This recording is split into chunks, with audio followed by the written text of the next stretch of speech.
BNP নেই, বেগম খালেদা জিয়ার আর BNP নেই। এখন বিএনপি হয়ে গেছে চাঁদাবাজ, টেন্ডারবাজ, সন্ত্রাসদের আতরঘর।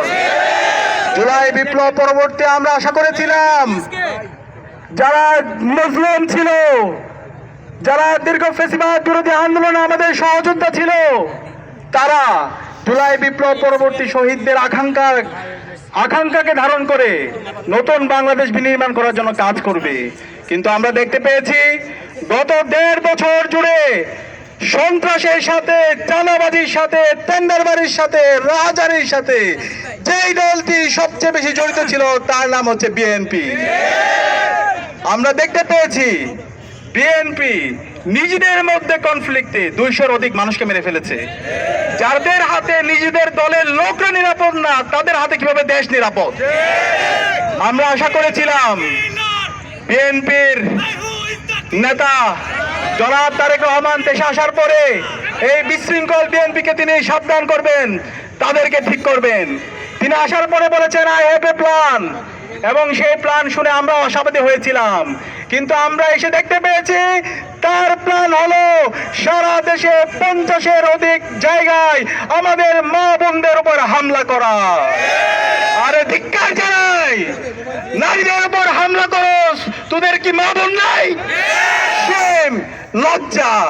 একই সাথে আমরা দেখতে পেয়েছি সারা দেশের প্রতিটি পাড়ায় পাড়ায়, মহল্লা মহল্লায় চাঁদাবাজির সাথে এই দলের তৃণমূল থেকে কেন্দ্র পর্যন্ত সর্বপর্যায়ে নেতৃবৃন্দ জড়িত আছে, এবং এই চাঁদাবাজি যারা করে তাদেরকে আবার পুরস্কৃত করা হয়।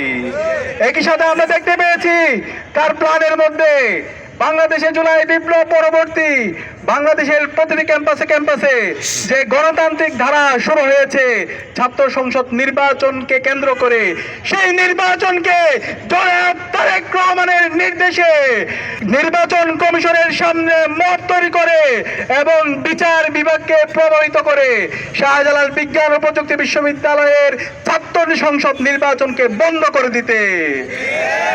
আমার কাছে মনে হয় এই বিএনপি 12 ফেব্রুয়ারি পর্যন্ত যাওয়ার আগে তারা আগে পরাজয় মেনে নিয়েছে। আমরা চাই আপনারা আগে থেকে পরাজয় বরণ করার দরকার নেই, সুস্থতার রাজনীতি করেন।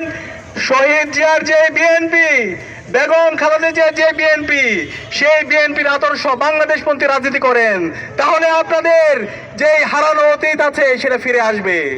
আমি অনুরোধ করবো জনাব তারেক রহমানকে, এখনো সময় আছে, আপনার দলকে আপনি সংস্কার করেন।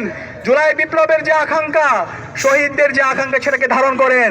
সন্ত্রাসী যে আছে, নারী হেনস্থাকারী যারা আছে, তাদেরকে আইডেন্টিফাই করে তাদেরকে বিচারের আওতায় নিয়ে আসেন।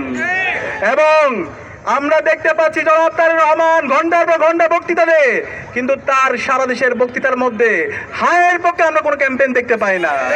আরে ভাই, হায়ের পক্ষে যদি ক্যাম্পেইন করতে ভয় পান, তাহলে আপনার কি অবস্থান পরিষ্কার করে আপনি কি সেই ফেসিবাদী কাঠামোকে ফিরে আসতে চান? হাসিনার যে কাঠামো ছিল সেই কাঠামোকে ফিরে আসতে চান? আমরা বলতে চাই আপনার অবস্থান পরিষ্কার করেন। বাংলাদেশে যদি রাজনীতি করতে হয় এই হায়ের পক্ষে ক্যাম্পেইন করতে হবে, জুলাইয়ের আকাঙ্ক্ষাকে ধারণ করতে হবে, শহীদদের আকাঙ্ক্ষাকে ধারণ করতে হবে, ইনসাফের পক্ষে কথা বলতে হবে, এবং সন্ত্রাসী, চাঁদাবাজ, দুর্নীতিবাজদের বিরুদ্ধে জিরো টলারেন্স দিতে ঘোষণা করতে হবে। আমরা আজকে দেখতে পেয়েছি শেরপুরের মধ্যে এই বিএনপির সন্ত্রাসীরা হামলা করে জামাতের রেজাউল ভাইকে হত্যা করেছে, এবং একই সাথে এখন পর্যন্ত 10 জন মুমূর্ষু অবস্থায় আছে, প্রায় 100-এর অধিক জনতা তারা আহত অবস্থায় হাসপাতালে আছে। আমরা কোয়েশ্চেন করতে চাই নির্বাচন কমিশনকে, আপনারা কি করেছেন?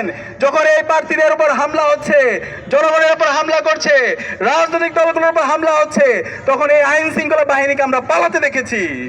আপনারা যদি এভাবে এই নাগরিকদের নিরাপত্তা নিশ্চিত করতে না পারেন, তাহলে আপনাদের দায়িত্ব নেওয়ার দরকার নেই। আমরা অনুরোধ করবো অন্তর্বর্তীকালীন সরকারকে এবং নির্বাচন কমিশনকে একটি ফ্রি, ফেয়ার, ক্রেডিবল নির্বাচন করার জন্য লেভেল প্লেইং ফিল্ড ইনশিওর করতে হবে, এবং যারা সন্ত্রাসী আছে, যারা দুর্নীতিবাজ আছে, যারা চাঁদাবাজ আছে, যারা বাংলাদেশে সেই মাসল পাওয়ার পলিটিক্স ফিরে নিয়ে আসতে চায়, তাদের বিরুদ্ধে ব্যবস্থা গ্রহণ করতে হবে। আর যদি সে জায়গায় ব্যর্থ হয়, তাহলে বাংলাদেশে জুলাইয়ের প্রজন্ম যেভাবে রাজপথে নেমে এসেছিল, তার চাইতে শক্তিশালীভাবে তারা রাজপথে নেমে আসবে। এবং সাবধান করতে চাই, যারা আমার মা বোনদের উপর হামলা করছেন, ওই কাপুরুষের দল, তোদেরকে সাবধান করে দিচ্ছি, আর কোন আমার মা বোনের উপর যদি হামলা হয়, তোদের ঠিকানা এই বাংলাদেশে হবে না। Stella featuring next level. Well done, side by side, Fridge.